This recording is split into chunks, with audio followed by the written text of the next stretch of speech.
Greetings. Hello there, my friends. Hope you're all having a fabulous day. Hope this day finds you safe, healthy, and happy and thriving in every possible way. It's always good to be here, and I'm thank you all for joining me. And those of you who watch on the replay, thank you very much. I appreciate that as much as the folks who watch live. Hope you're, like I said, hope you're having a great day. I'm having a fabulous day. It's a beautiful July day, July 29th, 2021. It's a little hot outside, but nothing to complain about, that's for sure. Life is good. Life is good, and I'm immensely grateful for all the good in my life. And I hope you find yourself in that same position where you just feel that sense of gratitude about everything. This is the New Thought Media Network. I am Ken Ludwig, and this is the Vibrant Living Hour. I never thought that would be a tongue twister. It shouldn't be, because I say it enough times. And this show about living your best life, mentally, emotionally, spiritually, and physically. I hope the content that I bring you is of use to you. And I'm always open to any suggestions. If there's something you want me to talk about, if there's something you want to know more about, whether it's got to do with the spiritual, the metaphysical, the physical, the working out, taking care of yourself, diet, anything to do with the endocannabinoid system and the incredible plant nutrition and plant medicine that is CBD and the hemp or cannabis plants. I'm happy to discuss any and all of those things. I'm also glad to discuss things that I've never thought about discussing before. So bring them to the table, come on to the show, put them in the comments. Love to talk about it and see whatever you have on your mind and see if we can come together on that. So I'm hoping some more people will join us here. I have a great quote I want to start the show with today. And first I'm going to have a cup of coffee, sip of coffee.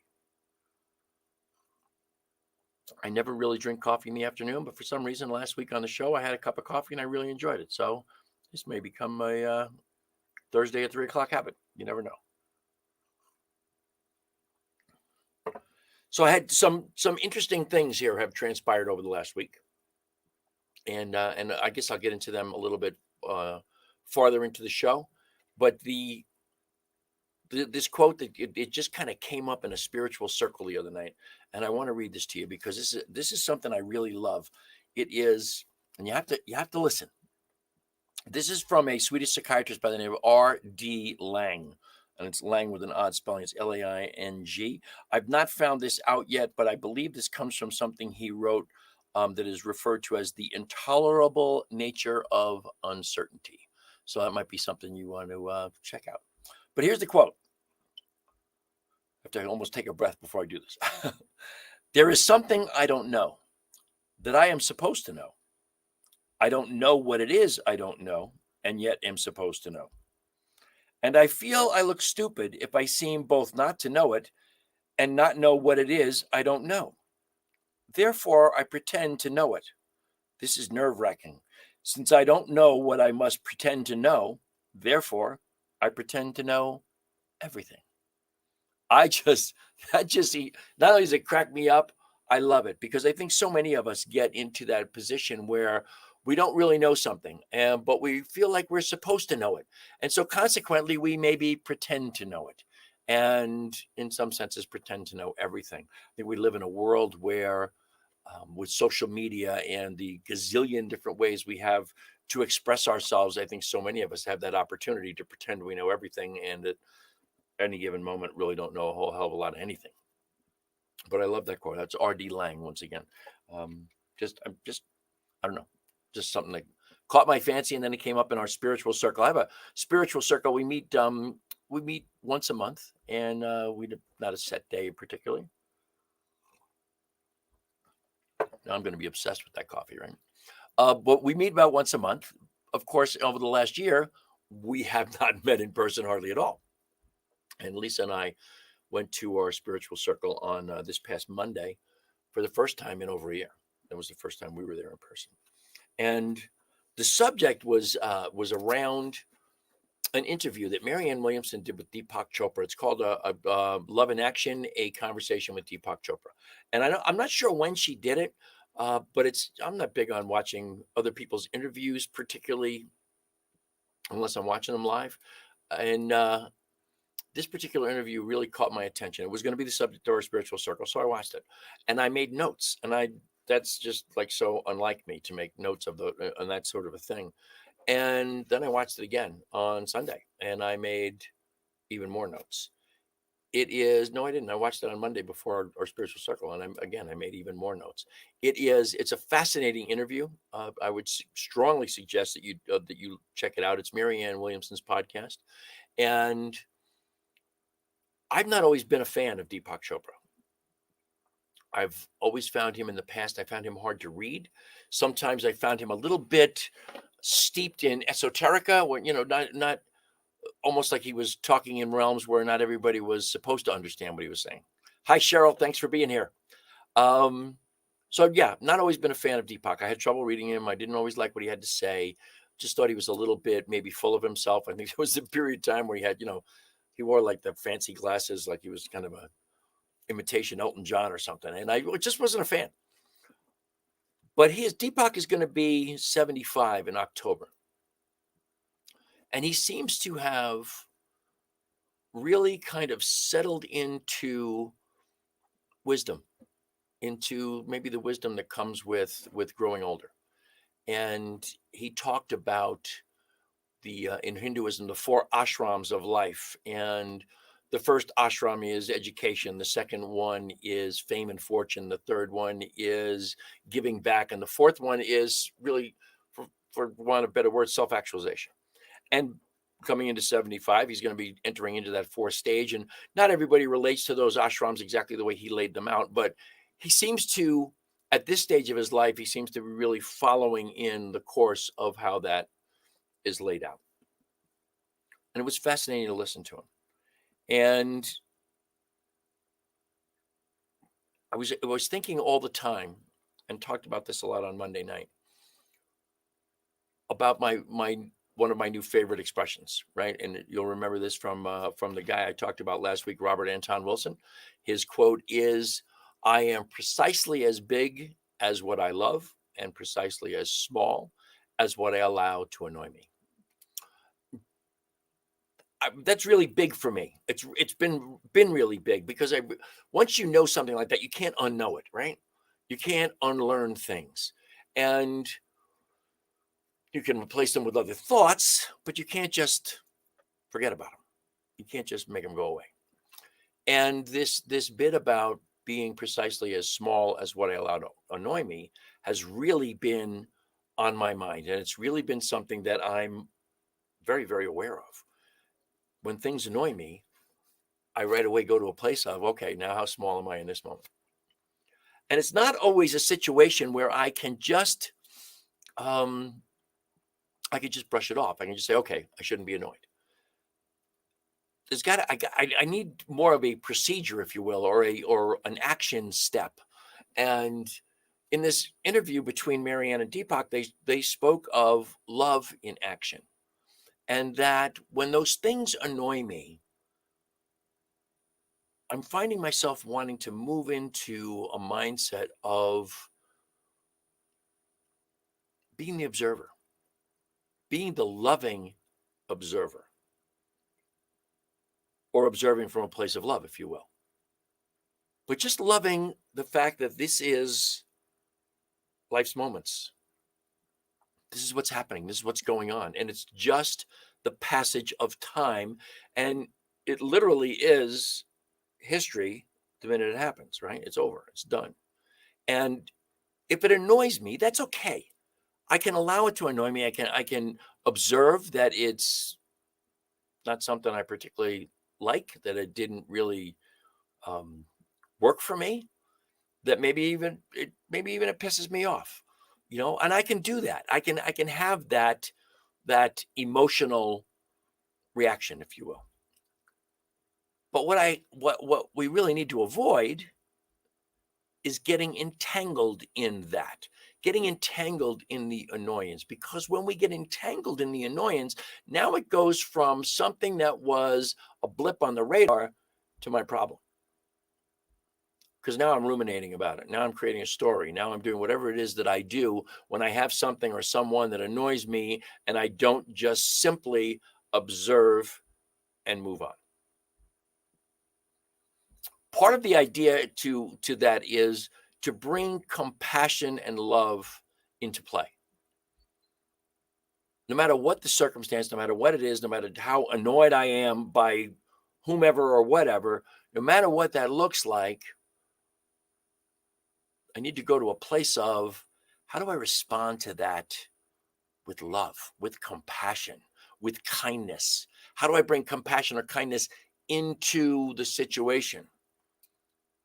Especially if it's, suppose it's a one-on-one situation of confrontation or something like that, rather than become confrontational, defensive, and get tied up entangled in the emotion of that. Suppose my mind just simply goes to, how do I bring compassion into this situation? How do I bring kindness into this situation? How do I diffuse it?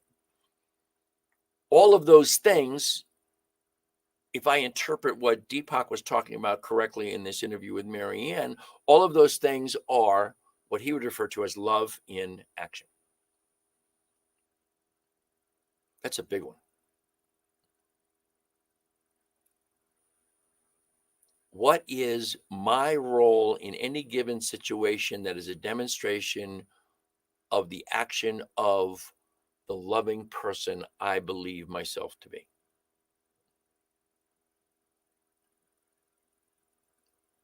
The more I think about it, the more I recognize that that's a huge piece of how my life is not working. That I don't go there first. I don't go to prayer first. I don't go to kindness first. I don't go to compassion first. I allow the emotion. I allow the entanglement. I allow the story. I allow the judgment. And now I've created a problem for me when I do that. And that this conversation that they had in this interview, that has me recognizing that. I think that's really, really, really big for me personally. And I hope as I express that, then it makes some sense to you out there as well. It's important to me that I continue to grow as a human being, that I continue to become what I always refer to as the next highest vision of me. And in this instant, the next highest vision of me is absolutely going to have to embrace what I'm talking about here, being a source of love in action, regardless of circumstances, regardless of situation. And that can be whether it's personal, community, political, country, global, climate change, war, whatever. Bringing compassion to those. Deepak talked about the world is insane, and he's accepted that the world is insane. And one of the things he said in the very beginning, or the early part of this interview, excuse me, I'm feeling just a little bit dry here. That might have something to do with the coffee, right? I got to get my act together here. Am I going to drink coffee? Am I going to drink water? Am I going to drink them both? In the meantime, you get to watch me drink.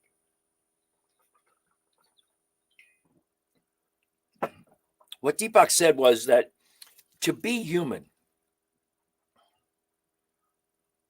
we are either directly or indirectly responsible for, and I don't have them written down here right in front of me. Do I have them? Do I have them in my other spot here? We are directly or indirectly responsible in some way for climate change, the extinction of species, poison in the food chain, war, terrorism, cyber hacking, biological warfare. That's just, that's just whatever it is, half a dozen that he just kind of rattled off in the beginning of the interview. But there's lots of other things that are not exactly positive notions. Pollution, planetary pollution, ocean pollution, all of those things to some degree or another, we are responsible for as inhabitants of this planet. Again, directly or indirectly. Deepak says that makes the world insane because all of those things put together spell, in his words, extinction. Wow. If all of those things are allowed to continue, then perhaps extinction is the next step for us. I mean, the last great extinction, I believe, was 6 million years ago. I believe that's correct. But species grow extinct on this planet all the time. And we're just another species on the planet, guys. We're just another one of the species here. We have no special place. We are no more or less important than every other creature on this planet and wherever else there might be creatures on other planets. We are no more or less important than them. You know, we call ourselves Homo sapiens. That's a name that we gave ourselves. What does it mean? It means the wise ones. That's an interesting thought, isn't it? Perhaps not so wise.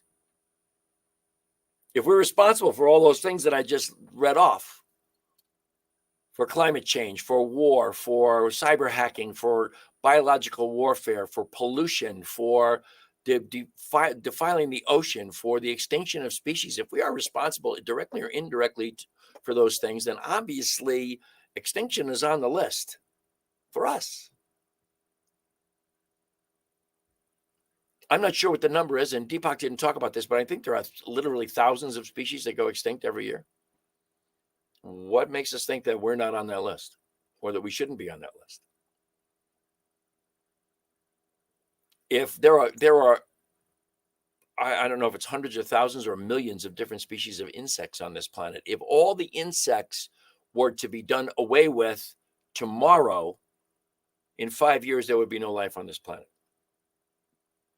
But if all of us humans disappeared tomorrow, if humanity became extinct tomorrow, in 5 years, this planet would be the Garden of Eden. It would thrive. I always love the example. If you ever ever seen pictures of Chernobyl, where we had the great nuclear accident in Russia. Chernobyl has been evacuated now for whatever it was, 25 years ago when that accident happened, or 30 years ago, whatever it was. I should know the answer to that. But the Mother Earth is reclaiming that city. There are trees growing through buildings. There are packs of wolves and wild dogs and deer and all kinds of things rehabitating this city that humanity destroyed. So Mother Earth will take care of itself. Existence will take care of itself. One of the fascinating thought is that there is no explanation for existence. Now, one of the members of our spiritual circle the other night said, well, unless you read the Bible. And I said, well, that's one interpretation, but it doesn't explain existence. You think of all of the facets of the creation of human life, from the insemination of the egg until to the birth of a child and the growth of a child. That is all one miracle after another miracle, after another miracle, after another miracle, after another miracle, and there is no explanation for those miracles. Science has ideas, but there's no explanation for existence. There's no explanation for how that coming together comes out as life. And then in the case of us, as the case of humans, self-conscious life. Because I believe all life is conscious at some level. But not all life is self-conscious. And we're not the only ones that are self-conscious on this planet even. But there is no explanation for any of that. It's just a series of miracles that unfold. Existence is a miracle. Our existence is a miracle. My drawing breath every single day of my life is a miracle. Your drawing breath every day of your life is a miracle. The functioning of the human body is a miracle. But there's no real solid explanation of its existence. There's scientific theory and there's scientific explanations of function and how this comes to be and that comes to be, and how the different systems of the body work. But how they all came together as one human being that's a self-conscious, intelligent, quotes, intelligent, volitional being, there's no explanation of that. We have a really, really distorted view of our own importance, I believe. And I really got a lot out of this particular thing. Deepak said, I think I have this numbers right. He said there are, as we have put more, there's another telescope out there, a couple more telescopes beyond Hubble Hubble is old and actually broken, but these new telescopes see deeper into space. And Deepak said that that we know that we can calculate at this point 70 sextillion planets, galaxies. I'm sorry, not planets, galaxies. Galaxies. He said, I don't even know how to write that number. We live in the Milky Way galaxy, and in the Milky Way galaxy, there are no less than 60 billion habitable planets. Wow. What hubris to believe that we're the only sentient beings. Well, and we can talk about that too, because I mean, dolphins and whales and dogs, they're all sentient, different degrees, but we are the only creatures that can talk. How's that?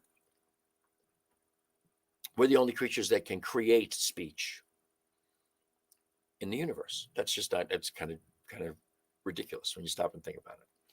We are just a literal insignificant blip in the universe. Now that's not to decrease or to denigrate our importance to one another and to the life that we see in front of us, the life that we lead, the life that we put into, that we support, and what's the word I'm looking for? The life that we support and contribute to. It's not to denigrate that, but let's not get too self-important. And rather than think that we're some grandiose king of the hill, if you will, let's focus on making the microcosm of the life that we are leading a better place, a better experience. Let's embrace that love in action idea. I think there's a lot to be said for flipping the script.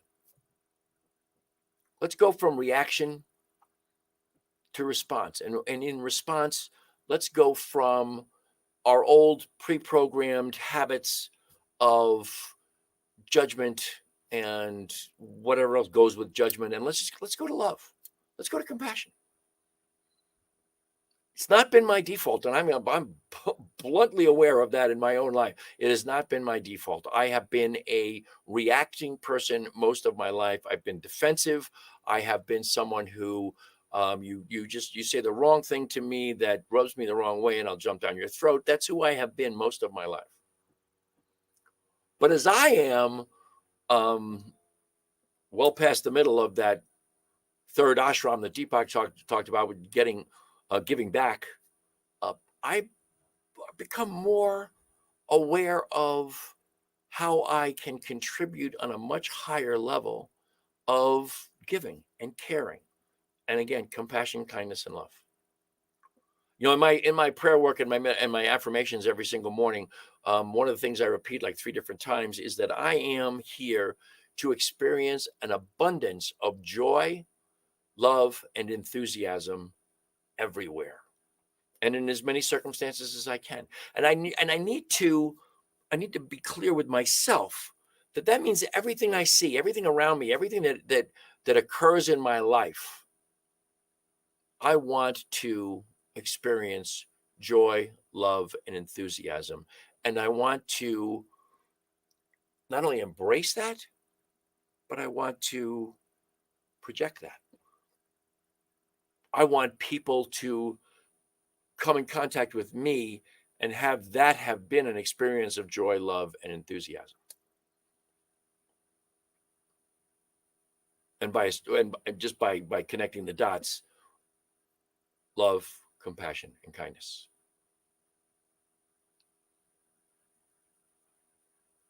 I think that's it's a fascinating subject. It's something that I was trying really hard to wrap my mind around as Deepak and Marianne were talking, because there's so many pieces of it that are really, really, really huge to me. Deepak talked in terms of he's convinced that all of this is a dream. It's all a dream. Now, I have a tough time with wrapping my mind around that one, but I get what he's saying. It's all a dream. And what has happened is that because of our misuse of the law, if you will, the law of the universe, the law of mind, our misuse has turned the dream into a nightmare. And part of the quest on a daily basis should be, how do I turn this nightmare back into a pleasant dream? How do I make the dream better? We can do that by passionate, engaged activism, loving activism, but not entangled activism. Entangled activism is when we get into judgment. We make everybody who doesn't agree with us wrong. When we want everyone to do things exactly the way we're doing them, when we want them to follow our lead and our example, that's not going to get anything but pushback. It's not going to get anything but defensive people coming back at you with their point of view and telling you how wrong yours is while you're trying to tell them how wrong theirs is. Esther Hicks does a thing with a conversation of her late husband, Jerry, where she asked him a question in that passive aggressive manner where she was asking his opinion, and he came back with, I think you're wanting me to agree with you, and that's why you're asking the question that way. And she said something to the effect of, no, I'm not trying to get you to agree with me. I'm maybe just trying to be gently guiding you into the right thinking process. That's what we do with everything. We want everyone to agree with us. That's part of the ego's job, is to be right and to have other people agree with us. But how do we engage in sacred activism with a joyful detachment where we're not concerned with the outcome? The outcome is really just a direct result of the story that we create, right? In our own minds. We create a story. And we want everyone to be a participant in the story, and we're the script writer, and they have to follow the script. That doesn't work. That's entanglement. What we really want to do is just be that observer, that loving observer, and try and interject into every situation that loving kindness, that loving thought. As he said, he said, shine the light into every situation and detach. Shine the light, and don't be concerned with where the light goes, and don't be concerned with the darkness. Shine the light and let the light illuminate the darkness, if it will. But don't get attached to that.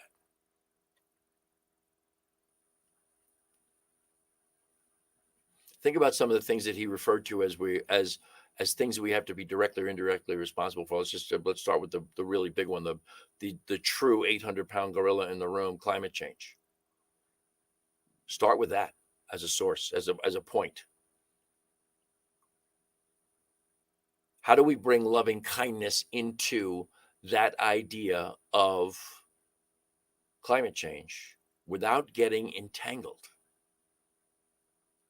That's even as I say those words, it's like, how do I do that? Climate change is an existential threat. And everyone who denies it, ignores it, continues to act in ways that we know have exacerbated it, those people are at odds with what I know to be the truth. Now, just because I know it to be the truth does not mean that I'm right. It's my truth. But I'm someone who bases their truth in science, and I'm not someone who dismisses any science that comes out of organized structures like the government. I'm not one of those people who simply dismisses it because it came from the government. I believe in the science. I believe in looking at the science. I think I said last week, the only people I want questioning my science is scientists. Don't want some random person who read some crazy BS on the internet, on Facebook, telling me but the climate change isn't real because it's obvious. I always say to people, if you don't believe climate change is real, open your window and stick your head outside. It's real because it's different out there. But what can we do from a loving kindness standpoint? What can we do to make it better? What can we do to improve that dream, if you will? I think it's real. Climate change is a great one, I think, to think about because it's so important to all of us. Again, it's an existential thing. But I mean, what do you do? What do you do? Do you limit your driving so that you are creating less greenhouse gas from car emissions? Do you recycle? Do you pay attention to how much water you're using? Do you do all the little things that we can do here and there? Do you keep your air conditioner off more than on, your heat off more than on? Do you live a life of conscious consumerism so that you're not buying more plastic? You're not buying more disposable items. We live in we live in this society built on disposability. What am I personally doing to live a life of sustainability? It's a big question, but all of those things, anything to do with sustainability, I think is love in action. And don't get me wrong, love in action doesn't have to mean you have to do something big, something that can be filmed, something that's that everybody can say, oh look, there goes Ken doing his love in action, doing his piece for climate change to mitigate it. No, the action could be something as simple as meditation and prayer work. That is action as well, isn't it? That is all action.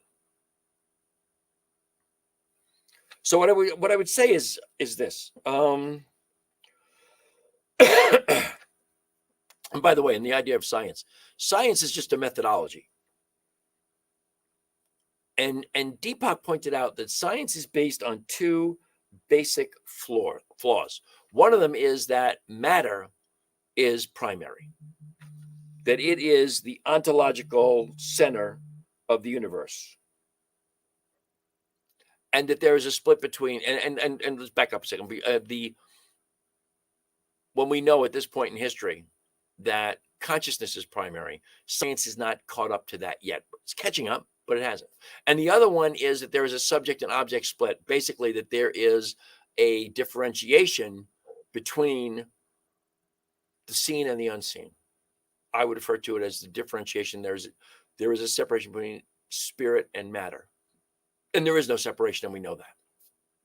Interestingly, indigenous species or indigenous peoples always knew that. There is no separation between spirit and matter. And they also kind of really knew that spirit was primary, consciousness was primary, matter was not. So science is just a methodology. Science is about how we talked last week about the scientific method. And where you have a theory, you decide to prove the theory, you have to go through a methodology, and then you come out with you have a hypothesis, you have a methodology, and then you have a result, and then you analyze the result. And then if you can repeat that process and get the same result, now you've really practiced the scientific method. And then other people have to do the same to actually have proven the scientific method that your hypothesis, your thought process was correct. But that's not the end of it. Science grows. Science gets new information, changes the hypothesis, goes through the same process, and comes out with a new result. Science tells you, you know what? We have evolved to this as truth, as opposed to what we had before. Interesting. And the last thing I want to say about that interview was I mentioned earlier that we have no special place in the universe as far as our primacy to existence, to being alive, to having dominion over this planet and the creatures, which has always been something that's been grotesquely misinterpreted. Dominion really means the caretaker. It means the shepherd. The having dominion means that you are in charge of making sure everything else is okay, not that you are here to take advantage of whatever resources you might have or whatever species might also be here to their detriment, to their extinction. That's not dominion. But we are the predator species, right? We're the destructive species. There's no other creatures on this planet that so defile and soil their nest the way we do. It goes back to that idea that if humans disappeared tomorrow, in 5 years, this would be the Garden of Eden. Maybe we're the most dangerous species to have around. Maybe the universe has in mind that we will go extinct as well. And it's not necessarily a bad thing, and it's not something to worry about. Although, if that is the culmination of the dream turned nightmare, perhaps it would behoove us all to spend some time trying to better the dream with love and action. I would strongly advise watching that interview. It's Marianne Williamson. It's her podcast. I believe it's called Love in Action, A Conversation with Deepak Chopra. It's fascinating. I think the whole thing is 54 minutes long, but really the interview is only about 45 minutes. I've watched it twice. I will watch it a third time, and you will hear more of this from me on the show here because it's important information. So I would strongly suggest that you take a look because you will find it fascinating. I had told you, let me have a drink of water here.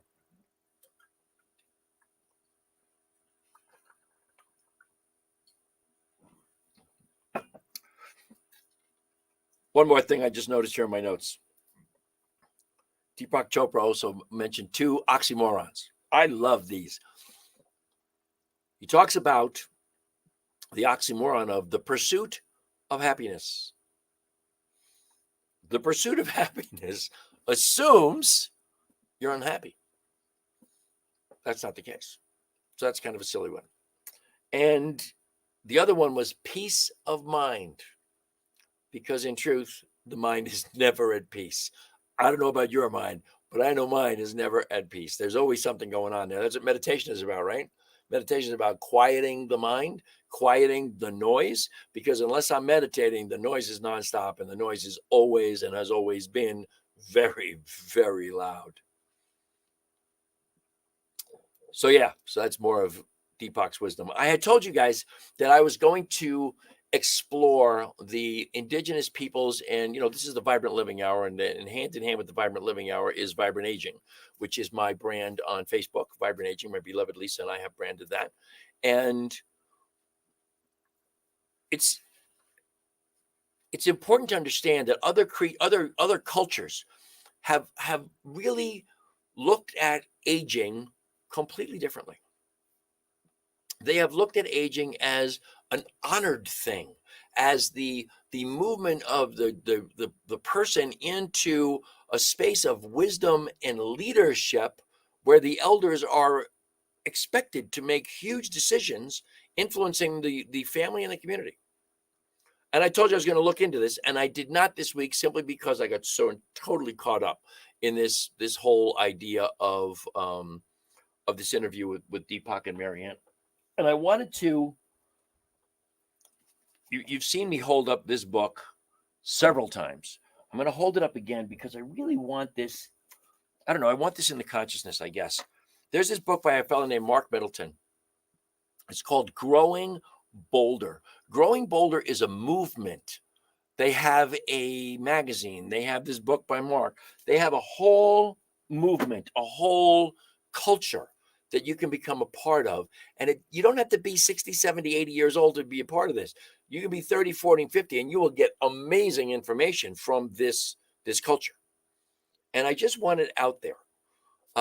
That's what kind of led me into the whole idea. The one that got my attention was when Lisa and I were in Hawaii a couple of weeks ago, the mindset of aloha and the mindset of the kapuna, which is the elders, the grandfather or the grandparents. And we'll look deeper into that. And I promise you, I told you I would. And I promise you, we will absolutely go there in future shows. But I didn't want you to think I forgot about that or just let it go, because it's important to me. It's an important subject to me. The other thing I told you I was going to do was I used to read this book, The Four Agreements. I used to read it once a year, and I haven't read it in many years. So I started reading it this past week. And, I said to Lisa, I read some last night, and I said to Lisa, it's like I never read this book before. There's the first preliminary part of this book called Domestication and the Dream of the Planet. And it really is, it's very much about, it's almost like the Matrix to some extent. Don Miguel Ruiz talks about our domestication. Our domestication is basically the agreements we have made with ourselves based on things we have been taught that keep us as a functioning member of society, if you will, not in prison. If that makes sense. I don't mean to be flip about it, but it's just, it's maybe I'll talk about it in more detail another time, but and that's kind of the first two chapters of the book. The second chapter of the book is the first agreement, and the first agreement is be impeccable with your word. And I read that last night. Not very long. I mean, it's a very short book. I mean, the book isn't 150 pages, is it? The book is 130 something pages, 140 pages. 138.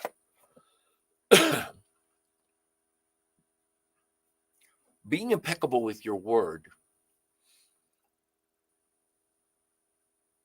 has as much or more to do with being true to yourself than it does with your word to other people. It's your word with yourself. What are your words to you? How do you look at you? How do you perceive you? And the word impeccable, and I love the etymology of words. I love the root words that things come from, particularly the things that come from Latin, because they're fascinating to me. Impeccable comes from in, translated to I am, but in, which in Latin is without. And peccare, peccare, in peccare, which is impeccable, which means without sin. That's interesting, isn't it? Be impeccable with your word. And if you look in the dictionary, you will find, and I had it, and I don't have it with me, but you will find that that particular definition is only the second definition. Because the first definition is the way we tend to use the word in English. That's how they translate it. But without sin is Don Miguel Ruiz's way of pointing to how we use our word with ourselves. Our word that is our description of us, our thought about us, our subconscious expression of us, that is to be without sin. It is to be without fault. It is to be without judgment or denigration.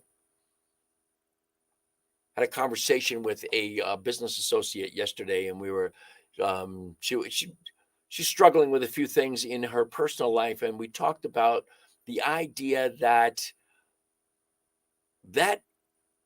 overarching creative intelligence that hung those 70 sextillion galaxies in the universe, that put 60 billion habitable planets in the Milky Way galaxy, in our galaxy, that overarching creative intelligence that created our solar system, hung the earth in the sky and the stars and the moon and all those things, that intelligence also placed me here and placed you here.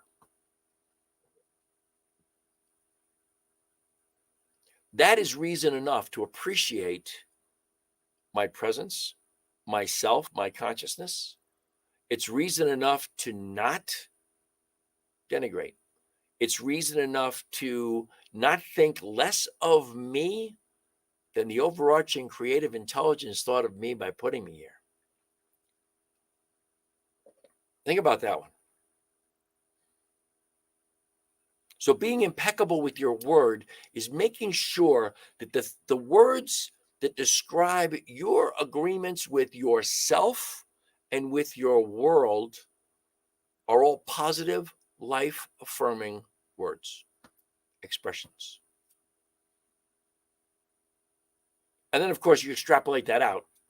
It also applies to making sure that when the words you speak to those around you, to the words you speak into all of your activities, all of your interactions on this in this life, that those words are also without sin, that they are impeccable, that you stand by them. You are them. There are no untruths. There are no half truths. There are no lies. As I've said many, many times in my life, the universe recognizes absolutely no degrees of integrity. If you are not impeccable with your word, you're not an integral person. Anytime I am not impeccable with my word, I am out of integrity with who I am, with who I claim to be, with who I express that I am in the world. That's the first agreement. The second agreement is don't take anything personally. And I promise you, we'll talk about that next week. It also ties into, I've always said that this book is a blueprint for living an incredible spiritual life. And that's why I used to read it every year. And I will go back to reading it every year. I promise you that. But the idea of don't take anything personally and be impeccable with your word ties right into the interview that I talked about earlier with Marianne and Deepak, that you want to experience life at the highest possible level, but you want to be an observer of life. You don't want to get entangled, especially that second agreement, which we'll talk about next week. But don't take anything personally. That's not getting entangled. That's observing and doing everything you can, your absolute level best, to bring the compassion and love that I talked about into the situation. So let's go to, I want to say a word. I always like to say my sponsor. This is my sponsor. It's my sponsor because it's what I do in the world. It's one of the ways that I monetize my existence in the world, is by making use of, promoting, and selling the most extraordinary collection of CBD products anywhere. This company that I represent here is the largest producer of direct-to-consumer CBD products in the world. And it is the finest, cleanest, purest, most potent CBD product you're going to find anywhere, anytime, any place. And I'm telling you this not as a commercial. I'm telling you this because this is what I use every single day to mitigate stress, for better sleep, for pain. Those of you who've been following me for a while know all about my sciatica and my experience of degenerating discs in my spine. All of those things have produced pain. This has mitigated it. And this, I have a bottle of 750 milligram right here. There is actually another strength we have, which is 1500 milligrams in this same 1 ounce bottle. It's a powerhouse for all those things. But I also I've done some research, and I continue to do research. And as I've told people before, the endocannabinoid system, which is the part of the body, which is receptors on every cell of your body, that endocannabinoid system was only discovered in the early 1990s. So that there is literally less than 30 years science on this. And because it's so new, it's developing every single day. Today, I discovered that CBD has also shown efficacy in preventing and reversing cognitive decline. So people who have memory loss, people who are dealing with those Alzheimer's and those kinds of things, there is evidence that CBD can help to mitigate that. Just a big thing to lay out for you. And I'm bringing it up today because this company is, not only are they just a great company to work with, to be associated with, but they also seem to be very dedicated to getting the knowledge and the efficacy and the usage of CBD out into the world, and its benefits. That's it, the benefits out into the world. So we have two different kinds of CBD in this organization. One of them is full spectrum. Full spectrum has the legal limit of 0.3% of THC or less. I'm sorry. THC is the cannabinoid. It's called tetrahydrocannabinol. That is the chemical in the cannabis plant that gets you high. That's the one with the psychoactive effect. And Then we have the other CBD, which is called broad spectrum CBD. Broad spectrum is completely and totally THC free. That's for people who might have a rare allergy to THC, or people who take very, very sensitive drug tests for work. There's nothing to detect here, so they don't have to worry about it. And they still get all the benefits of of CBD.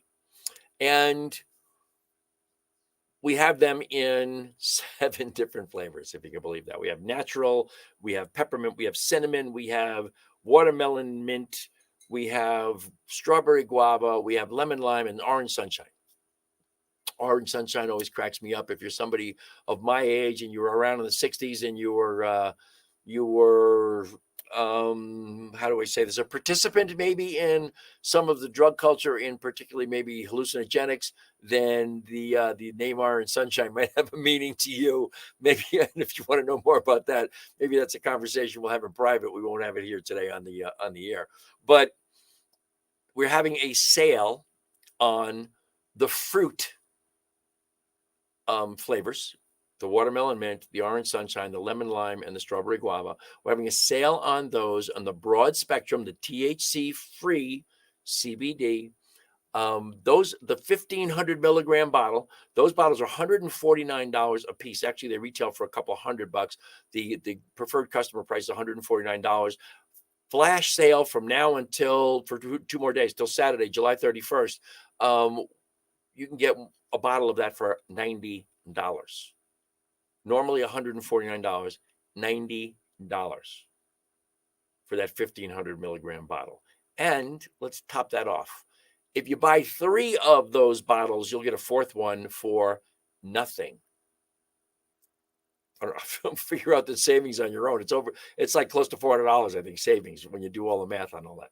But anyway, or $350 or something like that. Anyway, I wanted you to know that because I'm dedicated to getting the benefits of this amazing plant medicine, the hemp plant, the cannabis plant, getting the plant medicine out into the world. And understand, it is nutrition. Hemp is nutrition. And all you have to do is look around a little bit and you'll find all kinds of hemp protein packaging out there. We have a hemp protein granola that we eat. And of course, I use the CBD every day, but it's nothing but nutrition for your body. You can't overdose on it. You will never get high on it. You will only get incredible benefits literally to every cell of your body, every system of your body. So there you go. That's the biggest commercial I've ever done for that stuff. But I think it's important that we all get to know about it. That we all learn about it. So I always want you to know that the Facebook page, as I told you before, is underneath the screen here. Okay, my beloved Lisa and I have branded Vibrant Aging on Facebook, and please come visit us there, ask questions, talk to us, tell us what you'd like to know, tell us what you do know that we don't know, whatever it is, however it works for you, please do that.